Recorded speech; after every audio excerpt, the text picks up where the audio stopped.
about to give in this matter before the court shall be the truth, the whole truth, and nothing but the truth, so help you God? I do. All right, thank you. Please be seated. Then state your full name and spell your last name. My name is Dr. Brooke Lundbohm. First name is spelled Brooke. Last name is Lundbohm.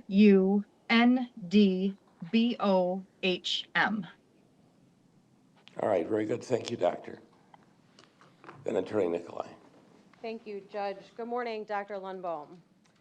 Good morning. Doctor, you submitted a report dated December 30th of 2024 regarding petition for conditional release filed by Morgan Geyser. Is that true? Correct. And that report has already been admitted into evidence as Exhibit 2, but you're familiar with that report as you sit here today, true? Yes. And you've had a long history with Ms. Geyser. Is that also accurate? Yes.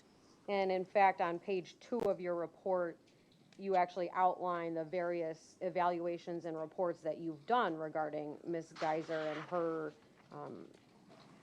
various stages of psychiatric stability. Is that true? Yes. And those date all the way back to 2016. That's correct, although I also did complete a competency examination early on in the evaluation as well, or the case as well, which was actually 2014. And in April of last year, you actually testified at a conditional release hearing for Ms. Geyser as well. Is that true? Of this year, that's correct. Of 2024. Oh, I'm sorry, 2024. Yes, that's right. Okay. So I just have a few questions. Ultimately today, Dr. Lundbaum, you did form an opinion for the judge regarding your belief of whether Ms. Geyser is ready at this point for conditional release, right? Yes. And what is that opinion? At this point, I am in favor or in support of her petition for conditional release. Specifically, I don't believe that she currently poses a significant risk of substantial harm to herself, others, or to property damage. And doctor, is that opinion different from the opinion that you gave in April of 2024 at that conditional release hearing? It is. Okay. And I just want to ask a few questions about the change in opinion. So I want to talk a little bit about some of the risk factors that are identified. Can you talk to the court about what the HCR20 V3 is? The HCR20 is a risk assessment instrument that is commonly used in the completion of conditional release assessments or other violence risk assessments. It is not a psychological test in that it gives a specific score or answer to the question, but it is comprised of a variety of different factors that have been linked through the research to help examiners determine risk and protective factors. The HCR20 is broken into 3 separate parts with historical factors, clinical factors, and then also risk management items. Is one of the clinical factors lack of insight? It is. And is that important to consider when trying to identify someone's risk for violent recidivism?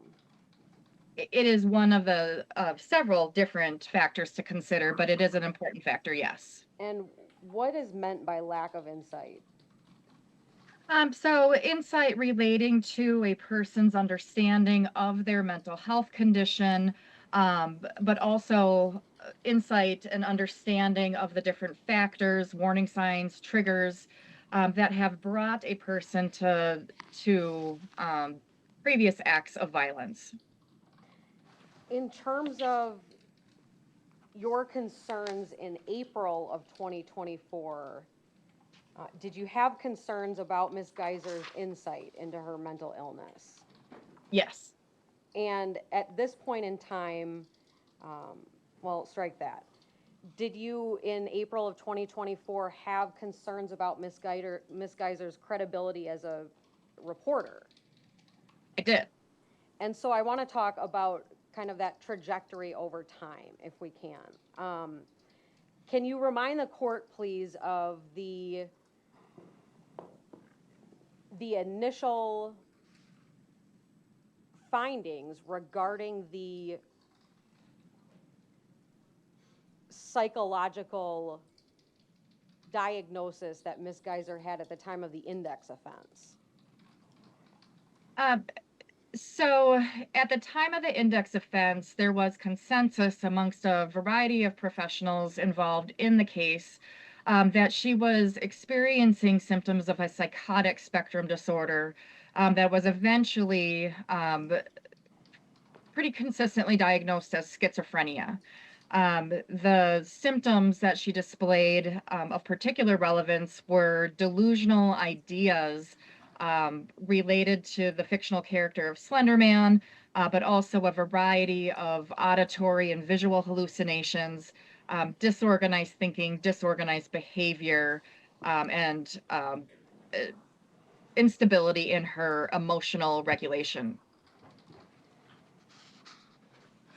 Were those symptoms things that were observed objectively as well as reported by Ms. Geyser subjectively? Yes. And were those symptoms something that professionals believed prompted the index offense? Yes.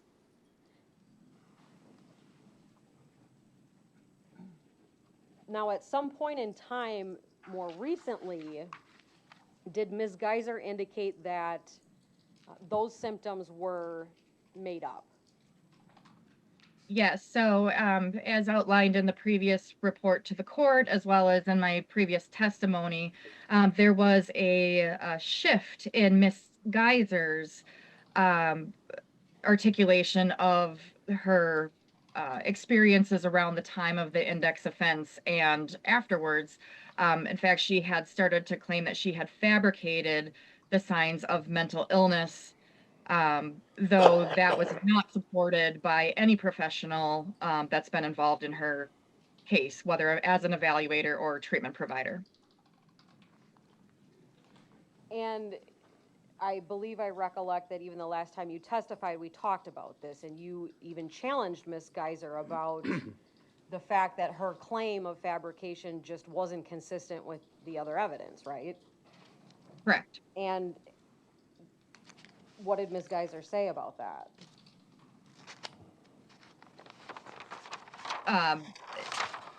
Sorry, what did she say about that during our previous different contacts or during the current contact for this petition? I'm sorry, when you pressed Ms. Geyser on, that's not consistent with the records, that's not consistent with the evidence that you fabricated this, did she persist in that claim nonetheless? During our previous contacts, she did. Okay. Did at that time, so that the court has an idea on a timeline, when did this claim that she fabricated these symptoms begin and persist through? So, without looking back at all the records, it appears that those claims began in about 2022. There's indication from a institutional-based psychological evaluation where she was discussing essentially feigning mental illness. Also around that time, I had contact with her for a petition for conditional release. She was discussing those same things. Certainly during our contact in 2023, and then also for that most recent conditional release evaluation, she was again claiming that she essentially feigned mental illness. And the most recent petition for conditional release, you would have had your interview with her, according to your report, on February 13th of 2024. Does that sound right? That sounds right. And during that interview, she was still telling you that she had fabricated all those symptoms. Correct. Now, so during this time period of between 2022 and 2024, at some point in time, were her psychotropic medications discontinued? So the available information reflects that her treating provider at the Winnebago Mental Health Institute began to taper her from her antipsychotic agent, which was Invega Sustenna, in the fall of 2000 or fall or winter of 2022, with that taper being complete in about January of 2023. So the record suggests that she has not been taking an antipsychotic agent since about that time, though she's continued to take antidepressant and anti-anxiety medications. And that remains true as of today's date? Correct. As of today's date, are you aware of Ms. Geyser reporting any symptoms of delusions or hallucinations or any kind of psychotic symptomology? In review of the records, the last time that she either evidenced or expressly discussed overt psychotic spectrum symptoms was in about 2021, I believe it was. So there's been a several year period now where there's been an absence of those acute or overt psychotic spectrum symptoms. Okay. I want to ask about the discussions that you have had in the past with Ms. Geyser during this period when she claimed to have fabricated the symptoms. What explanation did she give you for the index offense? So that has shifted a bit with her self-report, again, not being particularly credible within the context of this kind of conversation. She, at various points, though, maintained that she was being sexually abused within her family home and had essentially engaged in the index offense with desire to essentially escape her home life. Again, that not being consistent with the totality of information that exists.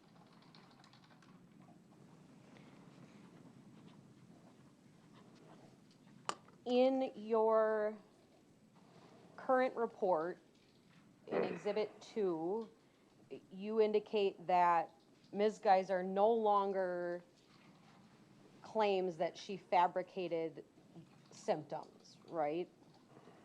Correct. Can you tell the court when she stopped saying that, or kind of give the court some point in time when she stopped claiming that that was a volitional fabrication on her part? I don't have an exact date. What I can tell you is that in the wake of the most recent petition for conditional release, there was quite a bit of discussion, especially during individual therapy, about her mental health history, not so much focusing on diagnosis, but the actual presentation, the symptoms, the problems that she was experiencing, and how those have essentially changed as she's continued to age and mature, as she's continued to participate in treatment. With her participation in treatment, it appears that there's been a essentially her stepping back from the claim of that she fabricated mental health symptoms, but rather understanding that she did experience these particular symptoms. The etiology, not entirely clear whether it's an organic schizophrenia type disorder or the relevant to a trauma-induced psychosis or some other condition, but there's been an acceptance of I experienced these things. They were consistent with delusions. With treatment, they have essentially abated.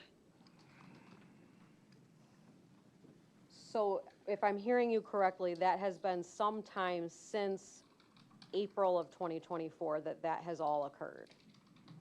Correct. Within, say, the 8 months between the time of my previous report and the current one, 8, 9 months.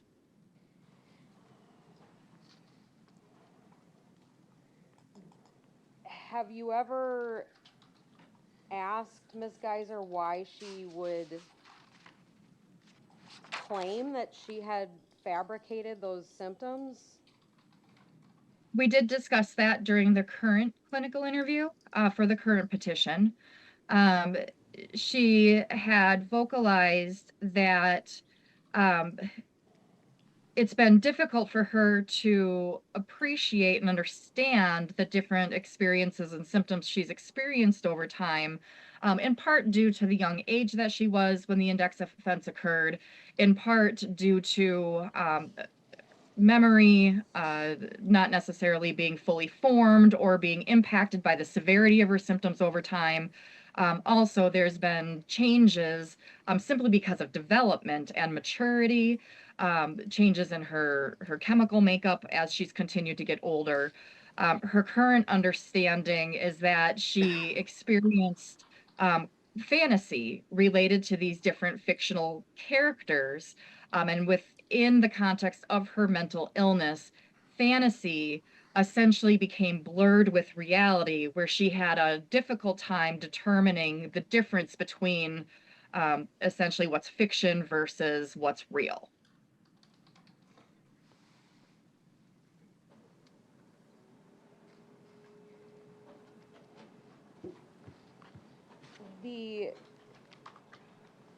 And I certainly understand that at around the time of the index offense, Ms. Geyser was young. She was 12 years old, right? Correct. But you would agree with me that she was 21 at the time of the last clinical interview in February of 2024 when she was telling you she lied about being schizophrenic, right? Right. Correct.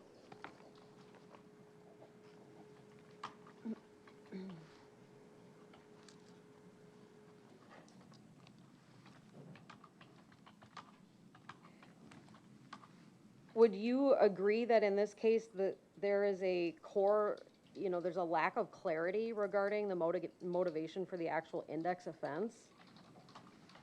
I don't believe that's true when it comes to the agreement and consensus across all the professionals that have been involved in her case over the last 10 years.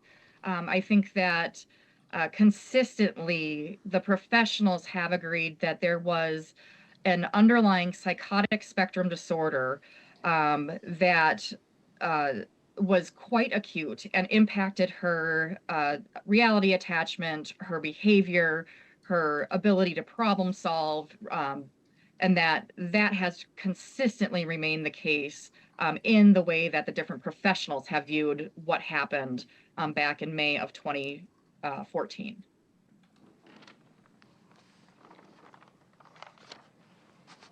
Thank you, Doctor. I want to talk a little bit now about kind of the idea of relationships. And do you have any concerns about the strength of interpersonal relationships for Ms. Geyser, both historically and currently? I do. Could you explain to the court a little bit about your concerns in that regard historically for Ms. Geyser?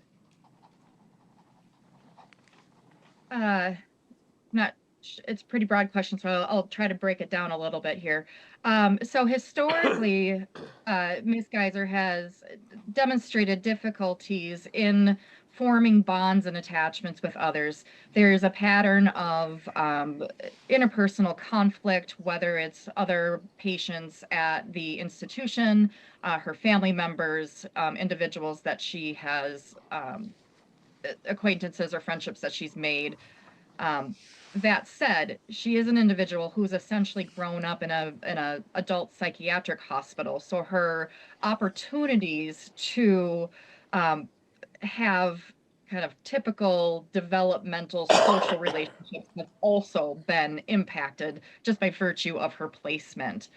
I have a particular concern at this point that she is an individual who remains vulnerable to potential manipulation or exploitation by others. Um, she is an individual who has experienced loneliness over time. And as part of that, which she recognizes, has made some poor choices with regard to her friendships or relationships with others, because she essentially wants to have connection with people, connection that she otherwise does not have the opportunity for, again, by virtue of the institutional setting. Why is personal support something that's important when you're considering a petition for conditional release? What we know about risk management is that support is a important factor to help a person to essentially manage the different stressors that he or she may experience in the community, but also to provide additional layers of monitoring for potential decline in mental health, um, essentially to provide guidance, to be able to teach about independent living skills. So support is a big factor that you want a person to have a strong support system, whether it's professionals, non-professionals, ideally all of that. Sure. Could, could you talk about, for the court's benefit, the personal support that Ms. Geyser may have or not have in terms of close family members? Her over time, her relationships with her family members or select family members has been strained. There have been periods where she has not been in contact with them due to conflict or tension. Since I would say since the death of her father, I'm drawing a blank on the exact date. I believe it was in April of 2023. There was a brief period of time in which she had cut off all contact with family, but then there is a noticeable re-engagement with them, where she has made additional effort to essentially reestablish bonds with particularly her mother and maternal grandmother, as well as her brother. It's my understanding that those relationships continue to be a bit tenuous, but they have strengthened, especially within the last year, give or take.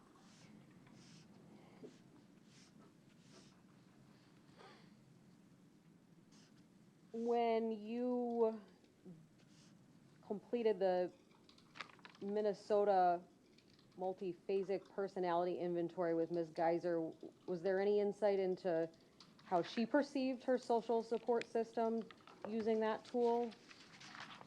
Yeah, with that tool, she responded that she perceives her social support system, especially with respect to her family relationships, as being tenuous. And in your report, you indicate that she actually holds negative feelings about her family and blames them for difficulties. Is that accurate? That is what the instrument indicated. It's also consistent with her presentation over the course of time. And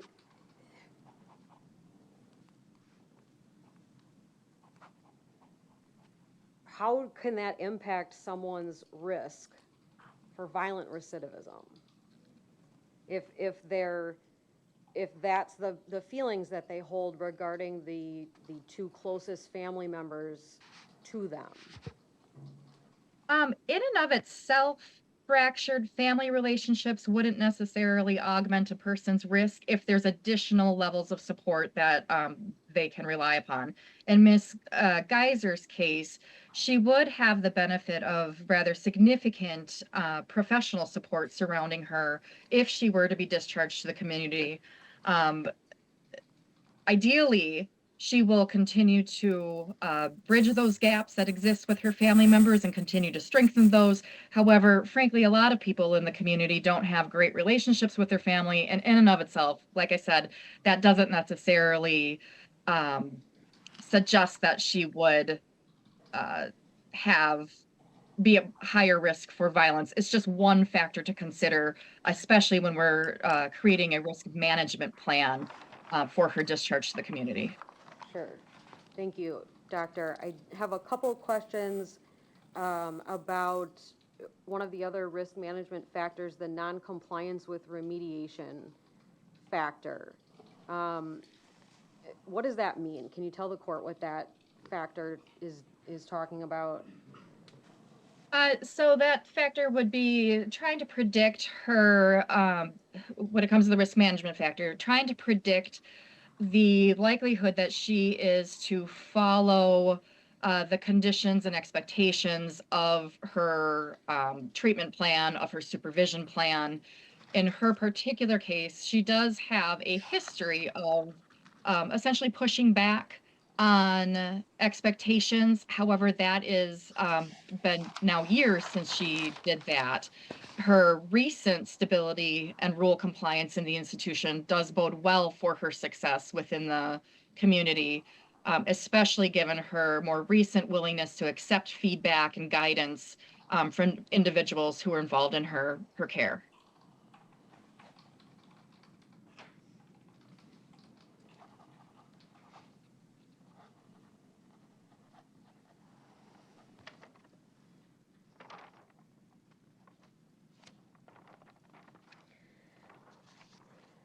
I want to ask a couple questions, Doctor, about there seems to have been a couple recent changes in diagnostic findings regarding Ms. Geyser since we were last in court for the last conditional release hearing. Your report indicates that there was a psychological assessment in May of 2024 with Dr. Myzak, M-Y-S-Z-A-K. Is that true? Correct. And did that psychological assessment result in a new diagnosis? That particular evaluator opined that there was support for a diagnosis of autism spectrum disorder. And is it true that that doctor suggested individual therapy with a goal that Ms. Geyser advance her understanding of that condition and its impact on her? Yes. Is it also true that there was another psychological assessment in September of last year with Dr. Hessler, Hessler? Correct. And what was that assessment in regards to? So actually on May 31st of 2024, the 10-year anniversary of the index offense, Ms. Geyser indicated to her treatment staff that she identifies as a transgender male. And to be clear, I'm using female pronouns and her court-given name just to be consistent with the collateral records. But since that time, she has identified as a transgender male and has made efforts or begun having changes to essentially live as male. So in the treatment records, she's now identified with male pronouns and a separate name. Also the use of recently the use of a breast binder.